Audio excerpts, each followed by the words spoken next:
ते झालं पुण्यात एक मैदान होतं मुख्यमंत्री केसरी म्हणून, तिथे उपमुख्यमंत्री केसरी, तिथे आम्ही ट्रॅक्टर जिंकलेला. ती पण घरचीच गाडी होती, सरदार आणि सिम्बा. तो एक बैल आहे बेंगलोरवरून आणलेला गाडीतून, ड्रायव्हर खास आपल्यासाठी.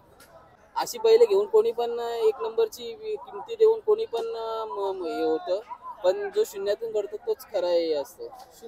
तर नमस्कार दादा, सर्वप्रथम आपली ओळख करून द्या युट्यूब फॅमिलीशी.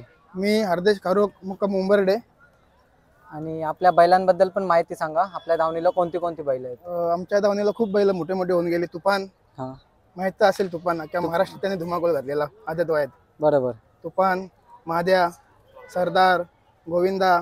आता असे इथं हा रुबाब आहे ब्लॅक टायगर. आणि आता नवीन खरेदी नाशिकवरनं घेतलाय. मुंबईमधले त्याचे 2 गुलाल आहेत. काय सांगाल आजच्या मैदानाबद्दल? सावली मैदान देसाईचा खूप नामांकित असं मैदान. जसं की आता पुसेगावचं जर मैदान आपण बोललो तर ते पण नामांकित मैदान असतं, तिथे तसा मान असतो. तसंच आपल्याकडे बिंजोडमध्ये सावली मैदान तसंच आहे. आता आपण पुसेगावचे कशी वर्षांनी वाट बघतो की पुसेगावच्या मैदान कधी येईल, कधी आपले बैल तिथे पळतील, तसे आपण सावली मैदानाची पण वाट बघतो, कधी 26 जानेवारी बैल आपले पळतील. नक्कीच. यावर्षी देखील आय थिंक 51 वर्ष झाली सावली मैदानाला. आणि तशाच पद्धतीने एकदम रितसर असं मैदान केलेलं आहे. खूप बघून छान वाटलं. आणि प्रेक्षकांनी त्रास नको द्यायला म्हणून त्यासाठी 90% तरी बॅरिकेड्स लावलेले आहेत. याबद्दल काय बोलाल? बरोबर आहे, नियोजन खूप चांगलं आहे त्यांचं. आणि आपल्या आज शर्यत वगैरे झालेली आहे का? हो, शर्यत झाली, बिंजोडची शर्यत झाली. कोणाची शर्यत होती? ब्लॅक टायगर, रुबाब आणि सावकार. घरची गाडी होती. घरची गाडी होती. भरपूर कमी अशा गाड्या आहेत ज्यांच्या घरचा साज पडते, तर त्याबद्दल काय सांगाल? त्याच्याबद्दल सांगायचं तर म्हणजे आता बघायला लागतं पैरा कोणाला भेटेल, काय भेटेल. पण आमची घरची गाडी पळत की खूप म्हणजे मजा येते की आमची घरची गाडी पळाली की, आणि 100% गुलाल होतो. हा ना, प्रत्येकाची मालकाची एक म्हणजे एक गोष्ट असते की घरची गाडी पळाली तर खूप आनंदाची गोष्ट असते. तर आता आपल्या धावणीला कोणती कोणती बैल आहेत? आता आमच्या धावणीला म्हणजे आता आहे महाद्या आहे, सरदार आहे, ब्लॅक टायगर, रुबाब आहे, अजून व्हाईट गोल्ड पण आमच्याकडे आहे, रुबाब, सावकार आहे, गोविंदा आहे, वापस नाचा आहे, दबंग आहे, वापस भोला आहे, सरकार आहे. भरपूर बैल आहेत.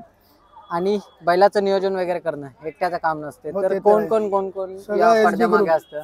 एसबी ग्रुप संपूर्ण. आणि खंबीर म्हणजे समीर शेठ भोईर यांची धावण येते. आणि आम्ही सहकारी सगळे. ओके. दीपक मामा नांदिवलीचा, आपले बालूदाय येतवड्याच्या बालू ड्रायव्हर, आमचे नाशिकचे मित्र आहेत, हे लोक आहेत, ज्ञानी मामा. आणि आजच्या नियोजनाबद्दल कसं काय सांगाल? आजचं नियोजन कसं ठरलं इथं? काल आम्ही नाव दिलं होतं बिंजोडला, तर आमच्यावर डीएसपी वाल्यांनी गाडी फिरवली आणि एक बैल सांगून शर्यत होती आणि ती शर्यत आम्ही जिंकलो. बिंजोडमध्ये असं होतं की आपण शर्यत जिंकल्यानंतर कशा पद्धतीने आपण जल्लोष केला पाहिजे? कारण आम्ही जल्लोष वगैरे असं काय जल्लोष नाही करत. काय भांडणाचे हे विषय होतो, तेवढ्यापुरते आमचे गुलाल तेवढं लावायचं आणि एवढं करायचं, बाकी काही विषय नाही. गुलाल काय जल्लोष केला ते भांडणांची हे होते, त्याच्यामुळे आम्ही गुलाल हे करत नाही, जल्लोष करत नाही. आणि आपला नंदी सरदार याने खूपच नाव केलेलं आहे. जसं काय लास्ट मी बाईट मध्ये तुम्ही म्हणजे बोलले होते की ट्रॅक्टर वगैरे, बुलेट आणि ट्रॅक्टर जिंकले, त्याबद्दल जरा माहिती द्या परत एकदा मला, की काय, कधी आणि कोणत्या मैदानात विजय झाला? पुण्यात एक मैदान होतं मुख्यमंत्री केसरी म्हणून, तिथे उपमुख्यमंत्री केसरी, तिथे आम्ही ट्रॅक्टर जिंकलेला. ती पण घरचीच गाडी होती, सरदार आणि सिम्बा. आता ही गाडी आपल्याला परत दिसेल का, सरदार आणि सिम्बाची? दिसेल लवकरच. आणि बिंजोड मध्ये पण दिसेल का? तिकडे मैदानातच दिसेल? मैदानात बिंजोड मध्ये नाही दिसणार. बिंजोड मध्ये नाही, कारण का तो बैल आमचा जरा बिमार आहे, सरदार छाती भरलाय, त्याच्यामुळे आम्ही बैलाला आराम दिलेला आहे. समोरच बघा तुम्ही वेगळ्या अशा शरीरवृष्टीचा तुम्ही नंदी बघताय, तर त्याच्याबद्दल आपण आता माहिती घेऊया. तर दादा, या नंदीबद्दल मला माहिती द्या की खरेदी वगैरे कशी झाली नंदीची? ओझरडेमधून घेतलेला बैल, आमच्या बाळूड्यावर येतोड्याचे आहेत, त्यांच्या मित्राकडून हा बैल घेतलेला आम्ही.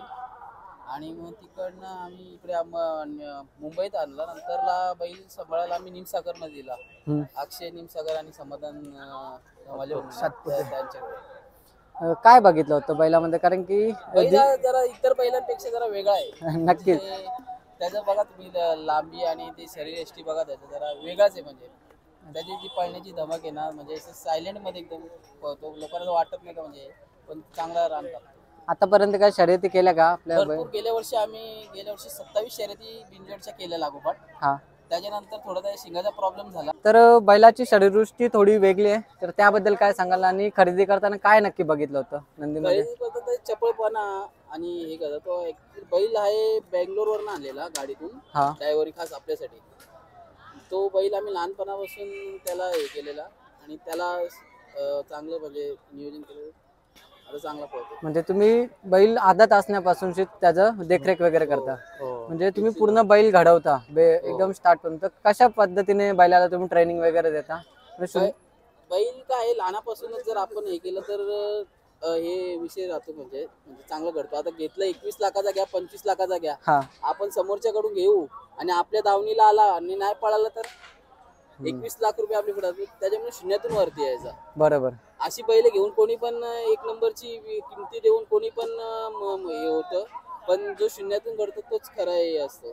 शून्यातून विश्व निर्माण करायचा. बरोबर. आणि आमच्या शेतकडे ते समीर शेतकडे शून्यातून वरती आलेला माणूस आहे. आणि आणि त्याच्या दावणीला अजून भरपूर बैल आहेत जी अजून म्हणजे घडणार आहेत. आणि पुढे काय वाटचाल असणार आहे आता? पुढे आता ही गाडी जशी पळणार तसं आम्ही म्हणजे पुढचे म्हणजे असते असते वरती येऊ. हा. आणि आजपर्यंत जे आम्ही केले ते शून्यातनच वरती आलो आम्ही. नक्कीच. वर्चस्व तोच आहे. आपल्या पूर्ण दिवसाचं शेड्यूल कसं असतं बैलांचं? सकाळी आमचे गोट्यावरती केवल भोईरे आणि आमचे बाबा असतात शेटचे, हा. ते पूर्ण म्हणजे सकाळी बघतात बैलांचं. सकाळी बैल काढल्यापासून आणि पूर्ण नियोजन ते दोघं करतात. आणि नंतरला पोरं असतात, रोहित मोरे असेल, समीर भुईर असतील आणि कोमन असेल आणि ते चिट्टू असेल, इतर सगळे पोरं आहेत भरपूर, ते करतात सगळे नियोजन. आणि साईनाथ पाटील असतील सगळे करतात, सागर भोईर असेल. आणि काही दिवसात आपल्याला मोठी वगैरे शर्यत काय बघायला भेटेल का? करू मोठी शर्यत. बैलावर आता जजमेंट घेऊ आपण, बैल आपल्या काय रेंज मध्ये पळतात त्या हिशोबाने आपण शर्यत करू. नक्कीच दादा, तुमच्या छान वाटलं बोलून. तुम्ही मला मोलाचा वेळ तुमचा काढून दिला त्याच्याबद्दल थँक्यू.